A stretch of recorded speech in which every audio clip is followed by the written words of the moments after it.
आवाज़ आ रही है आप लोगों को क्लियर मेरी? Yes sir. ओके। एसएपी के इस सेशन में आज हम 7th नंबर का अपना प्रोजेक्ट कंप्लीट करेंगे और इसमें समझेंगे कुछ इंपॉर्टेंट चीज़ों के बारे में जिसको बोलते हैं RFQ क्रिएशन। तो हम ME41 के थ्रू अपना रिक्वेस्ट टू जो हमने अपना रिक्वेस्ट शेयर करी थी उसको हम यहाँ पे मेंटेन भी करेंगे, ठीक है। तो कैसे करेंगे, चलो उसको एसएपी में देखते हैं। तो सबसे पहले एसएपी में आते हैं। हमेशा SM12 के थ्रू सबसे पहले जितनी भी एंट्रीज बनी है उसको अनलॉक कर लो इस तरीके से, और देन अपना काम आगे करो सो दैट आपकी लॉक एंट्रीज ना आए। अब आपको क्या करना है इसके बाद, जब इतना आप सारा कर लोगे इसके बाद आपके पास जो दूसरा ऑप्शन होता है वो होता है,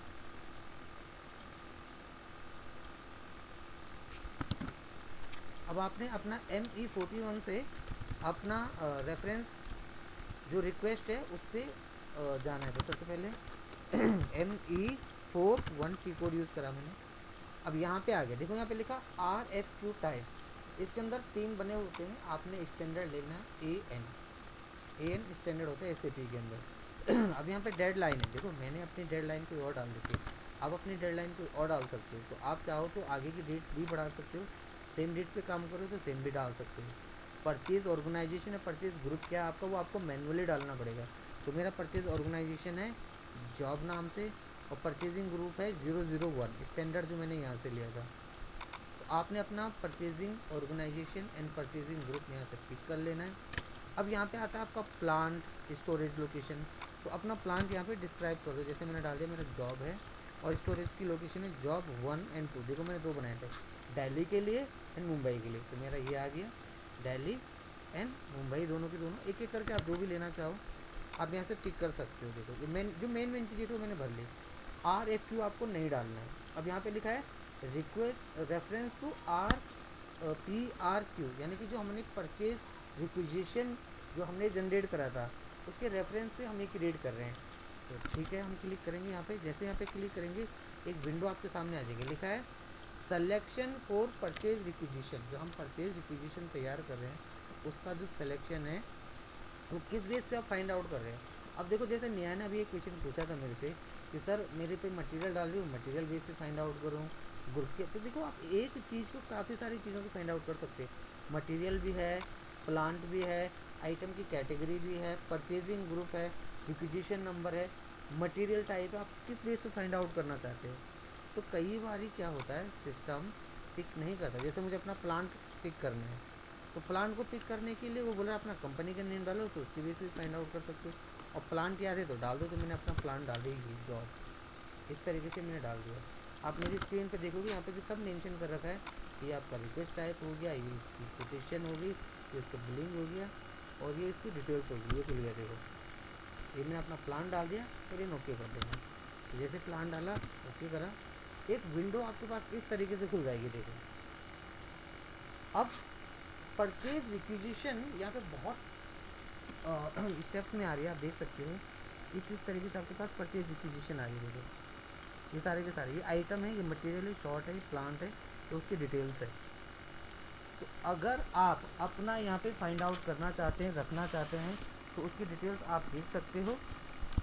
अब हमेशा जब भी पिक करो डेट के हिसाब से पिक कर लो। जैसे मैंने बोल दिया डेट हो गई आपकी एग्जैक्टली, मैंने बोल दिया जैसे आगे कौन सा डेट दिखा रहा है, 2 2 6 6 50, तो 31 तारीख, यानी कि 2 तारीख दूसरा महीना है 2022। ओके। तो हमारी जो लेटेस्ट इसमें से पड़ी हुई है वो क्या है 2023 में। 2023 में यही तो है, ये है हमारी लेटेस्ट का। तो हमारी जो लेटेस्ट है वो हमने ये डाल रखी है, देखो डिफाइन कर सकते हो। ये डेट है, ये डिलीवरी की डेट है, ये उसकी रिलीज डेट है। तो मैं इसमें से किसी एक को पिक कर लेता हूँ। लेट सपोज मैं इसमें से पिक कर रहा हूँ आपका ये वाला, ये मैंने यहाँ से पिक कर लिया, ये 27 तारीख का। चलो 30 तारीख वाला ले लेता हूँ, ये वाला 30 तारीख का ये वाला। यहाँ से सेलेक्ट करो, अडॉप्ट डिटेल्स पे क्लिक करो यहाँ पे। अब जैसे आप यहाँ पे डिटेल्स पे डालोगे तो आपके सामने ना एक विंडो इस तरीके से खुल के आ जाएगी। तो इसमें क्या क्या चीज़ें ऑलरेडी मेंशन होंगी, देखो समझो, आपका प्लांट मेंशन होगा, आपकी स्टोरेज की लोकेशन मेंशन होगी, आपकी मटेरियल यहाँ पे मेंशन होगी, आपका शॉर्ट टेक्स्ट यहाँ पे मेंशन होगा, आपकी रिक्वेस्ट फॉर कोटेशन यहाँ पे मेंशन होगी, आपकी यहाँ पे डिलीवरी डेट मेंशन होगी, यहाँ पे ये जो आइटम्स होंगी ये इंडिकेट होते हैं मॉनिटरिंग के लिए। मैंने डाल दिया 1 2 3। स्लो चल रहा है थोड़ा सा।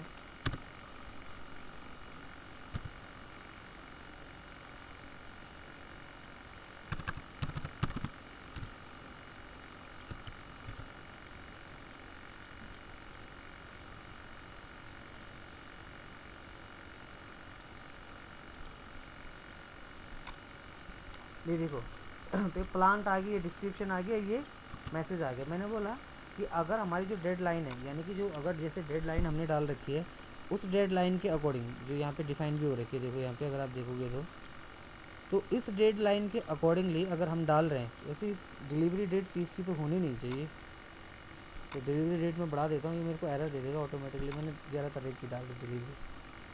अब यहाँ पे मैंने बोल दिया कि एक मैसेज ये फीड करे, फिर दूसरा करे, तीसरा करे, इंडिकेट करे अगर हमें नहीं रिसीव हुआ है तो एंटर कर देते हैं। अब देखो इसने यही आगे मुझे एरर भी दिया होगा जहाँ तक मेरा काम ध्यान है।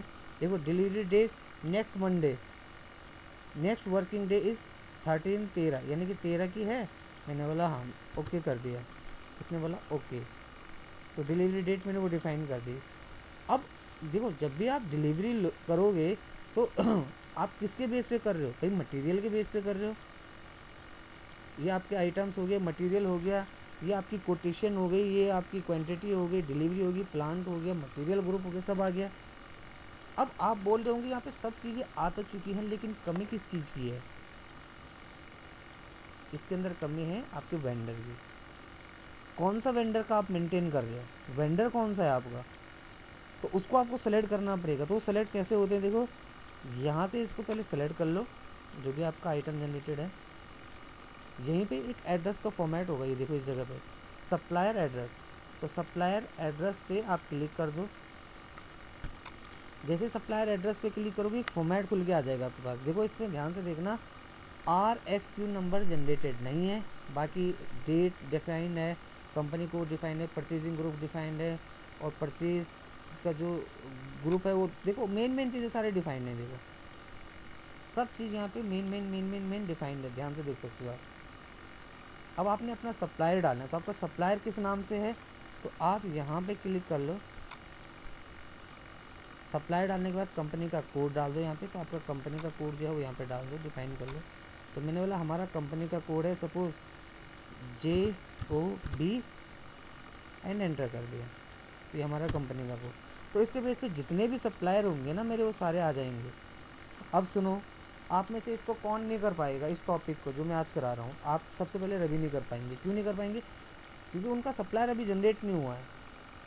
तो कोई भी ऐसा पर्सन आप में से जिसकी पिछले की चीज़ें इनकम्प्लीट हैं, जैसे मटेरियल नहीं बना, किसी का वेंडर नहीं बना, किसी का RFQ नहीं जनरेट हुआ, या किसी ने नंबर रेंज नहीं बनाई है, प्लांट कुछ भी, अब पिछला कुछ भी अगर पेंडिंग है तो यहाँ तक आप आओगे नहीं, यहाँ पे ही आपको एरर दिखा देगा।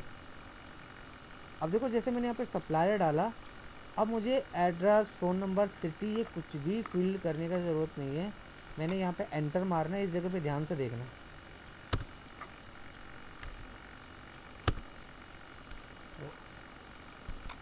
स्लो चल रहा है थोड़ा सा।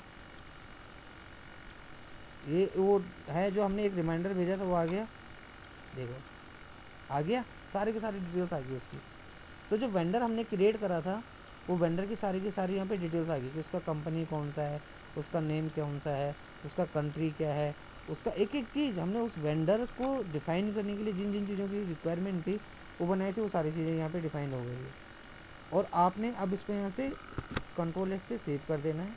ये बोल रहा है कि जो आपका जो है मैसेज वो नहीं शेयर कर पाएगा।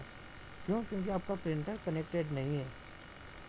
तो मैंने बोला कोई बात नहीं, अगर मैसेज नहीं जा रहा आप सेव कर दो। तो इस पर क्लिक करा, तो इसने देखो एक ध्यान से standard F Q created under the number of this.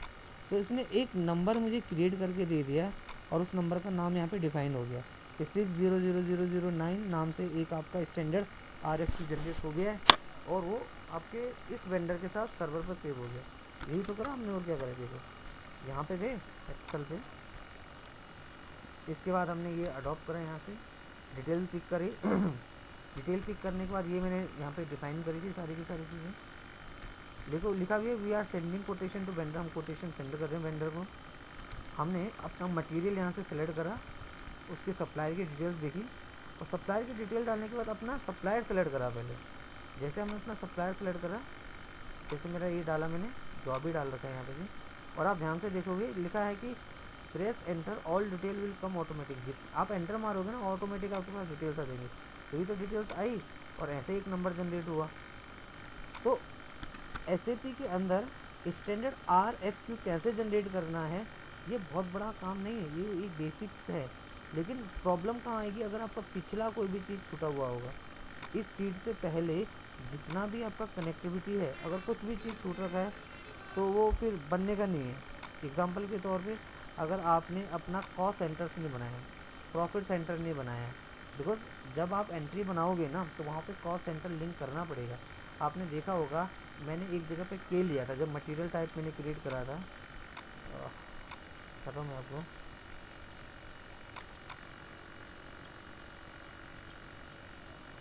ये देखो आप ध्यान से देखना,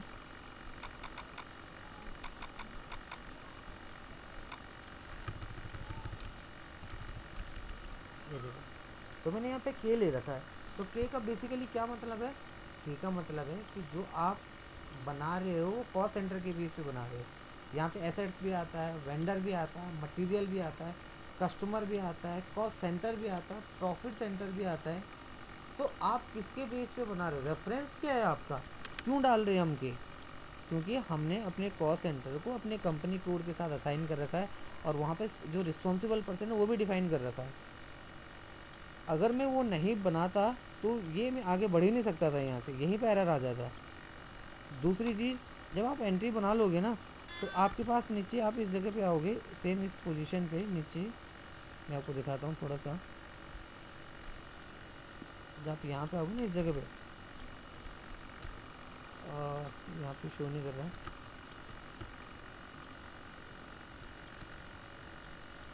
चलो मैं यहीं पे दिखा देता हूँ आपको। देखो ये स्क्रीन दिख रही होगी आपको यहाँ पे होता है, देखो एक होता है वैल्यूएशन वाला पार्ट ये, और एक होता है अकाउंट असाइनमेंट वाला पार्ट। जब आप जनरेट कर रहे होंगे अपना अकाउंट असाइनमेंट में जाओगे तो वहाँ पे मैंने आपको एक बारी और चीज़ डालना सिखाया था, उसका नाम था GL। तो अकाउंट असाइनमेंट में आपका GL पड़ता है।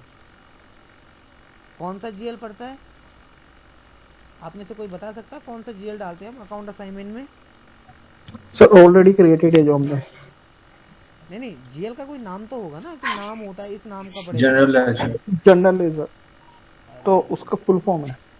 दादा मैं आपको पूछ भी क्या रहा हूँ, मेरी बात समझो आप। जब हम कोई GL डिफाइन करते हैं ना, यहाँ पे अकाउंट असाइनमेंट में आपने बनाया होगा तो GL मांगता है ना कि GL डालो। तो जनरल लेजर कौन सा डाला आपने, कोई तो डाला होगा, उसका कोई नाम होगा। Cost centre. Cost centre general ledger होता है क्या नेहा? मैं आपको बताया था, देखो आप लोग क्यों नहीं गए। GL ये होते हैं, देखो एक बार फिर से ये मैंने बना दिया, नंबर याद रख लेना, कोई लिख लो प्लीज़ इसको। वैसे मैं इसको फाइंड आउट कर लूँगा, लेकिन कई बार ना टाइम ज़्यादा नहीं रहता तो एटलीस्ट हमें नंबर ध्यान देगा। 6000 लास्ट में 9 लिख देना। देखो कैसे पता चलेगा,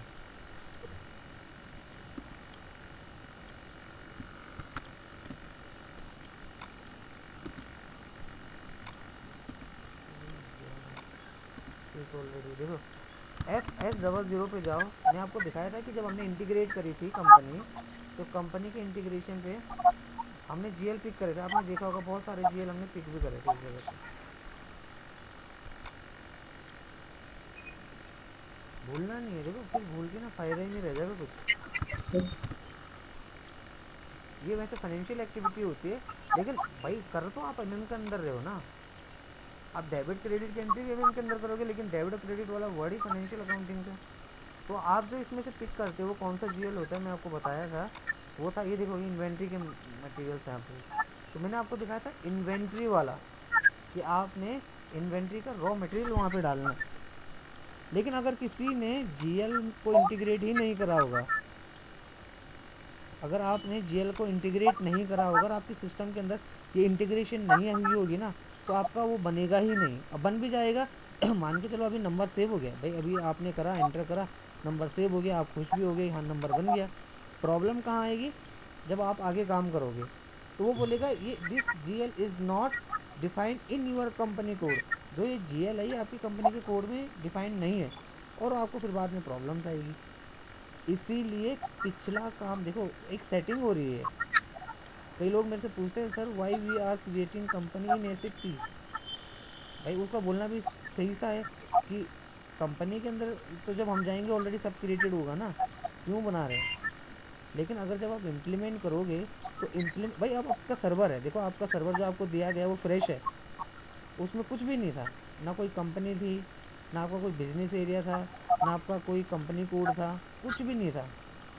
तो आप अपने सिस्टम में जो भी आप कर रहे थे एक तरीके से इम्प्लीमेंट तो कर रहे हो आप, और क्या कर रहे हो, आप अपने सर्वर पे जो भी कर रहे हो इम्प्लीमेंट कर रहे हो। अगर आपका इम्प्लीमेंटेशन जो है इनकम्प्लीट है, अगर आपने पिछला कोई टास्क छोड़ दिया है, तो वो फिर बाद में एरर दिखता है। और इसी को हम बोलते हैं, ये कनेक्टिविटी होती है, कि सबसे पहले उस चीज़ को रियलाइजेशन के लिए भेजा जाता है, फिर उसमें प्रोजेक्ट की प्रिपरेशन की जाएगी, देन उसमें ब्लू डंप निकाला जाएगा कि वो सही है कि नहीं है। अगर वहाँ सही बनता है तो फिर आगे एक बारी और सीनियर टीम को वो टेस्टिंग के लिए जाएगा। फिर उसके बाद अगर वहाँ टेस्टिंग के टाइम कोई प्रॉब्लम आ गई उस ब्लू डंप के अंदर, या जब उन्होंने रिज़ल्ट चेक करा, तो उसको सेम टाइम पे रिजॉल्व नहीं करते हैं, उसको स्टॉप कर देते हैं, सर्वर सस्टेंड कर देते हैं, और फिर वापस पिछली टीमों को रीचेक के लिए भेजा जाता है कि पिछला काम देखो। तो यहाँ पे तो पिछला काम में आप मेरे से ही चेक करवाते हो कि सर हमारा ये एरर आ गया, आप इसको बता दो। लेकिन आप जब कंपनी के अंदर जाओगे ना, तो वहाँ पे पिछला काम आपको चेक करना आना चाहिए। इसीलिए मेक श्योर जब भी आप काम कर रहे हो तो कोई भी चीज़ पेंडिंग ना हो। अगर कोई भी चीज़ आपको समझ नहीं आ रही है तो आप पूछ लेना, लेकिन छोड़ना नहीं। और ऑलरेडी मेरी जो सारी वीडियोज़ हैं, ये नोट्स, वो इतने ईजी बने हुए, आप स्टेप बाय स्टेप देखोगे तो आप समझ जाओगे। तो ये चीज़ें याद रखनी है। देखो जैसे अभी मैंने आपसे पूछा तो आप भूल गए कि आपको वहाँ पे हम कौन सा डालते हैं, जैसे इस जगह पे। तो ये किसका पार्ट है, ये है आपका एसएपी के अंदर मैनेजमेंट का। एक होता है वैल्यूएशन एरिया। अब आप में से कई लोग होंगे जिनको वैल्यूएशन एरिया पढ़ा है, उन्होंने करा भी है, और वैल्यूएशन एरिया यहाँ पे हम डालते भी हैं, उन्होंने इवन डाला भी होगा। अगर आप मेरी वीडियो देखोगे तो मैंने वीडियो में क्लियरली वैल्यूएशन एरिया डाला है। लेकिन उनमें से यही नहीं पता उनको कि वैल्यूएशन एरिया हमने यहाँ बनाया भी कि नहीं बनाया। तो वो चीज़ें देखनी है आपको। आप देखो यहाँ से ध्यान से, ये देखो क्लियरली लिखा है default ledger types, default ledger types of valuation area, ये देखो। तो ये सिर्फ पढ़ना ही ऐसा नहीं है कि आपने पढ़ दिया, आपको याद भी होना चाहिए। देख के करना इज़ अनदर पार्ट, कि हमने देख के कर लिया, वीडियो से देख लिया, नोट से देख लिया, लेकिन आपके माइंड में वो कितना है। आप 1 to 1, आप जब जब पूछा जाए आपसे तो आप कितना तैयार हो। देखो अभी मैंने इनका रवि का रिज्यूमे शेयर करा वॉलो में। अभी उन्होंने मुझे, मैंने मैम से आज पूछा था कि मैम कोई अपडेट है, तो उन्होंने बोला कि सर जो एचआर मैम थी वो अभी अवेलेबल नहीं है, तो वो मंडे से ज्वाइन करेंगी। तो मैंने बोला चलो ठीक है, कोई बात नहीं। अब रेफरेंस बेस्ड है तो इसीलिए कंपनी का प्रोसेस क्या होता है, एक कंपनी में होता है ना ऑलरेडी डिफाइंड, तो उनका होता है कि चलो यार एक नहीं है तो दूसरा कॉल करेगा, बात करेगा। अब ये रेफरेंस बेस्ड जॉब है, रेफरेंस पे दे रहा है। तो रेफरेंस में क्या होता है कि औरों को पता ही नहीं है कि इस चीज़ के लिए कोई बंदा हायर किया जा रहा है। बस उनको पता है कि एक पोस्ट निकली है, लेकिन उसके लिए हायर कौन करा जा रहा है वो सिर्फ एचआर को और मेरे को पता है कि हम किस बंदे के साथ कोऑर्डिनेट कर रहे हैं। तो जितने भी होंगे वो सारे भी पेंडिंग में होंगे। अब आप में से किसी को भेजना हो मुझे कंपनी में जॉब के लिए, तो मैं उसी को भेजूंगा ना जिसको चीज़ें याद होंगी, या जो मुझे लगेगा कि हाँ बोल सकता है।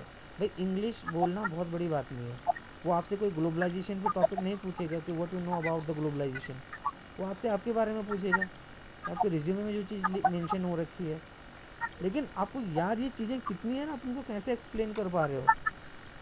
अब ये आप इसके लिए देखो, आप सिर्फ किसी पे डिपेंड नहीं रह सकते कि सर आप इसका नोट्स भी दे दो, इसका वीडियो भी दे दो। मैं तो आपको सभी दे रहा हूँ, इवन मैं लिखवा कुछ नहीं रहा हूँ। अगर लिखवाना पड़ता ना तो फिर आप कुछ मांगते नहीं।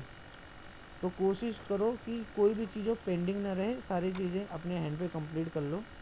और मेरे से पूछो एरर्स, अगर आपको लगता है कि आप अटक रहे हो तो पूछो, ग्रुप में डालो। ग्रुप में क्या होगा, हो सकता है कोई किसी की हेल्प कर दे, एक दूसरे से समझ ले चीज़ों को। तो हमने आज बेसिकली SAP के अंदर 6 क्लास कंप्लीट कर लिए, 6 नहीं आई थिंक हमने 7th कंप्लीट कर लिया है। नेक्स्ट जो हम कंप्लीट करेंगे उसका नाम होगा आपकी कोटेशन, कि हमने अपनी कोटेशन कैसे मेंटेन करनी है ME47 से। और ME47 के बाद हमने जब आपकी मेंटेन जो कोटेशन मेंटेन हो जाएगी, देन हमने अपना ऑर्डर प्लेस करना है। कि एक पार्टी है, उस पार्टी को हमने अपना ऑर्डर प्लेस करना है। और ऑर्डर प्लेस करने के लिए ME21 यूज़ करेंगे, जिसमें हमारा सप्लायर वेंडर बना होना चाहिए। अगर आपके वेंडर नहीं बने हुए हैं, अगर आपका RFQ जनरेट नहीं हुआ है, अगर आपकी ME41 से आपकी जो रिक्वेस्ट है वो मेंटेन नहीं हुई है, तो आप ये आगे का काम नहीं कर पाओगे। फिर इसके बाद आपकी ऐसी चीज़ें चलेंगी MMDE, जिसे हम स्टैंडर्ड ऑर्गेनाइजेशन चेक करेंगे। देन उसके बाद आपकी मीगो माइरो की एंट्रीज बनेंगी। देन आपका रिलीज स्टेजिटी बनेगा, प्राइजिंग बनेंगे। तो ये एक प्रॉपर एक स्टैंडर्ड प्रोसीजर है जिसके थ्रू मैं आपको बना रहा हूँ। और एक चीज़ बता रहा हूँ, तो इसमें अबैप की टेबल भी आएंगी जिस पे आपको काम करना पड़ेगा। अबैप की table is too much difficult, हाँ, उसमें आसान नहीं होता, वो सब प्रोग्रामिंग के थ्रू जनरेट होती है। तो हम उस टेबल के अंदर काम नहीं करेंगे, उस टेबल के बारे में समझेंगे। कि जैसे सीबैन टेबल क्या होती है, NCE की वो टेबल क्या होती है, वो PO के लिए होती है, परचेज ऑर्डर के लिए। परचेज रिक्विजिशन के लिए हमारी सीबैन होती है। और अगर हमें अपनी कोई क्लासिफिकेशन स्ट्रेटजी चेक करनी है तो उसके लिए हमारी अलग टेबल होती है। 4-5 ये प्लेटफॉर्म पे डाला जाता है, जैसे ऑर्डर पे डाला जाता है, डॉक्यूमेंट टाइप पे, ऑर्गेनाइजेशन पे, कंपनी कोड पे, प्लान बेस्ड पे, ये 5-6 तरीके से डाला जाता है कैरेक्टरिस्टिक। और उसमें डिफाइन करी जाती है कि यार अगर एक बंदा 10,000 रुपये से ऊपर का बिल बना रहे तो उसके लिए मैनेजर का होना ज़रूरी है। अगर 20,000 से ऊपर बना रहे तो उसके लिए डिपार्टमेंट का होना ज़रूरी है। 30,000 से ऊपर बना रहे तो उसके लिए इसका होना ज़रूरी है। तो SAP के अंदर जब भी हम कोई काम करते हैं उसके लिए एक स्ट्रेटजी तैयार की जाती है, वो वाला प्लेटफॉर्म भी आएगा। बट उससे पहले आपको ये सारा कंप्लीट करना पड़ेगा। कुछ भी चीज़ मैं बार बार बोल रहा हूँ, अगर आपका पेंडिंग रहेगा, आप यकीन मानो आपकी कोई भी बिलिंग नहीं बनेगी। और SAP का सबसे बड़ा डिसएडवांटेज कहाँ होगा, देखो अभी आप जो काम कर रहे हो ना, आपके कंपनी की बात करते हैं, जब कंपनी में काम करोगे तो एक कंपनी में हर एक लेवल पे एक बंदा होता है एक काम को करने के लिए। रियलाइजेशन के लिए एक अलग टीम है, टेस्टिंग के लिए एक अलग टीम है, प्रोजेक्ट की प्रिपरेशन के लिए एक अलग टीम है, ब्लू डम्प देखने के लिए एक अलग टीम है, अगर नेटवर्क स्लोनेस है तो उसको हैंडल करने के लिए अलग टीम है, अगर सिस्टम के अंदर कोई एरर रिजॉल्व करना है उसके लिए एक अलग टीम है, और अगर मतलब आपका सर्वर डाउन है या आपको प्रॉब्लम्स हो रही है या कोई टेस्टिंग गलत हो गई तो उस सिस्टम सस्टेन करने के लिए एक अलग टीम है। लेकिन जब आप वो टीम काम करती है तो उस टीम में क्या होता है कि अगर पिछला एरर कोई एरर है तो उसको रिजॉल्व करने के लिए दूसरा बंदा है, उससे पिछला वाला एरर कोई रिजॉल्व करने के लिए तीसरा बंदा है। लेकिन आप अपने जिस सर्वर पे काम कर रहे हो ना, उस पर सिर्फ आप ही रिजॉल्व करोगे, यानी कि शुरू से लेकर लास्ट तक की रिस्पॉन्सिबिलिटी सिर्फ आपकी है और किसी की नहीं है। क्योंकि जैसे आप मुझसे पूछोगे मैं क्लियर बोलूँगा अपना प्लांट बताओ, अब आपको प्लांट याद ही नहीं है। अब मैं बोलूँगा अपना मटेरियल बताओ, अपना फाइनेंशियल ईयर की डेट बताओ, आपने कौन सी डेट डाली थी, आपने वहाँ पे 2022 डाला था या 23 डाला था, पीरियड कौन सा डाला था।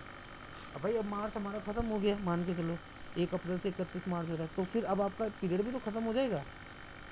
तो जैसे ही पीरियड ख़त्म हुआ आपके पास और चैलेंजेस आ जाएंगे, क्योंकि जितना भी आपका काम था वो तो फाइनेंशियल ईयर 2022 से 23 पे चल रहा था ना, लेकिन अब फाइनेंशियल ईयर ही ख़त्म हो गया, अब 23 से 24 चल गया।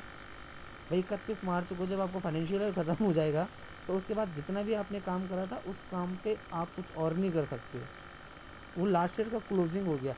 अब आपको नेक्स्ट ईयर की ओपनिंग अलग से बनानी पड़ेगी। तो एक पूरा का पूरा प्रोसेस है, उसमें गलती कुछ मत करना, तभी आप आगे कर पाओगे। तो आज की क्लास में हमने अपना सीखा है 7th नंबर की क्लास में ME41 के थ्रू रेफरेंस टू रिक्वेस्ट जो हमारा कोटेशन था। अब नेक्स्ट क्लास हम नेक्स्ट डे सीखेंगे। तो आज के लिए इतना ही। बाकी मैं वीडियो सेव कर दे रहा हूँ, इस वीडियो को मैं आपको ग्रुप में शेयर कर दूंगा, क्योंकि थोड़ा सा कंप्रेस करने में टाइम लगता है, उसको फिर सेव करना पड़ेगा। फिर सेव करने के बाद अपलोड करना पड़ेगा, तो वो टाइम टेकिंग प्रोसेस होता है। मैं कोशिश करूँगा कि जल्दी से जल्दी दे सकूँ, बट फिर भी अगर थोड़ा लेट आता है तो तब तक आप नोट्स से काम को चला सकते हो। नोट्स बहुत आसान बने हैं, स्टेप वाइज स्टेप्स देखने हैं आपने, बहुत ज़्यादा आपको कुछ करने का ज़रूरी नहीं है। एक स्टेप उठाओ, फिर दूसरा देखो कि सर ने कहाँ क्लिक कर रखा है, तीसरा देखो कहाँ क्लिक कर रखा है। मोबाइल में बिल्कुल भी मत यूज़ करो सर अपने नोट्स को डाउनलोड। रवि आप कुछ बोलना चाह रहे हैं क्या? हाँ यस सर।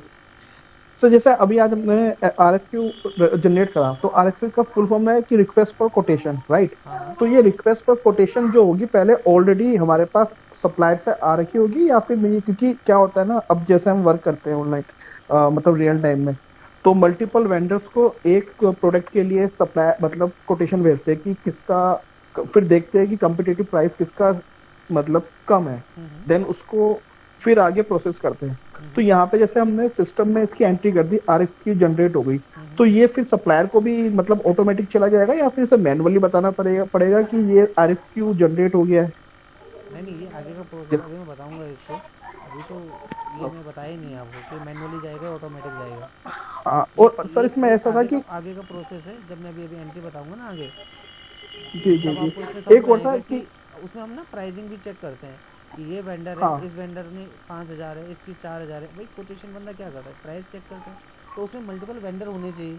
तो आप जी अगर जी, आपको उस प्रोसेस को करना इसमें है तो सर उस बोलो बोलो, पहले आप बोलो। मैं कह रहा था, जैसे अब तो हमारी एक ही सिंगल लाइन थी, क्योंकि लाइन में मल्टीपल्स होती है। जैसे कि एक पीआर जनरेट होती है तो होता है कभी कभार उस पीआर में 3-4 लाइनें होती है, कभी कभी पीआर होती है जिसमें मल्टीपल 12 लाइन्स होती है, जो पूरे ईयर के लिए ही वो ले रहा होता है। तो इसमें तो हमारी ये थी, तो इसमें मैं मल्टीपल्स, तो पीआर जो हम सिलेक्ट कर रहे हैं तो उसे कोटेशन में भी मल्टीपल ही मांगेंगे, चेक लिस्ट लगा के, जैसे हाँ, आप हमने सेलेक्ट एक कर लो, सिलेक्ट करी जैसे मैंने एक सेलेक्ट करी, उसमें से मल्टीपल। आप चार जी, पांच सेलेक्ट कर लो। ओके। हाँ, पर वो बना भाई, अगर आपके मल्टीपल, मैंने क्या बोला, आप कंपनी की बात करो तो कंपनी में तो सब बना होगा ना। लेकिन आप अगर अपने जी। सिस्टम पे बात करो तो आपके सिस्टम पे फिर वेंडर भी तो उतने सारे बनाने पड़ेंगे। आपको उतनी सारी कोटेशन भी तो डालनी पड़ेगी, उतनी सारी आरएफक्यू भी तो डालनी पड़ेगी। भाई सिंगल का मतलब क्या है, मैं आपको एक एक पे दिखा दिया। अब मल्टीपल आप चाहते हो कि बहुत सारे बने, तो बहुत सारे वेंडर बनाओ। भाई जब 10 वेंडर होंगे तब आप फिर 10 तरीके की कोटेशन शेयर करोगे। अब वेंडर ही क्या? आपने एक बनाया जी। तो एक वेंडर को एक ही कोटेशन दोगे, और क्या करोगे। फिर आपने जैसे होता मटेरियल है ना कि कितने बनाए हैं, जी। मटेरियल के ऊपर डिपेंड करता है। अब आपका मटेरियल ही एक क्रिएट हुआ है तो फिर एक मटेरियल की कितनी सारी कोटेशन लोगे आप। क्या? तो आप मटेरियल बनाओ, 8-10 मटेरियल बना लो, 8-10 वेंडर बना लो, 8-10 आरएफक्यू डाल दो। फिर उसके बाद उनकी प्राइसिंग डालो तो आप खुद ही चेक कर पाओगे, आज इस वेंडर का इतना प्राइस था, इस वेंडर का इतना प्राइस है, तो मेरे लिए ये सही है। आप समझ रहे हो मैं क्या बोल रहा हूँ? ये जी। सिंगल सिंगल हो गया, मल्टीपल के लिए मल्टीपल बना दो, वेंडर बना दो बहुत सारे मटेरियल्स बना दो। ओके। ओके, और बताओ। Thank you sir.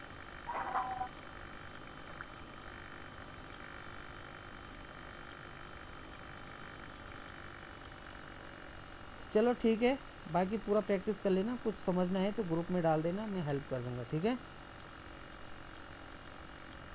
Okay sir. Okay, bye, ta-ta, take care, have a good day.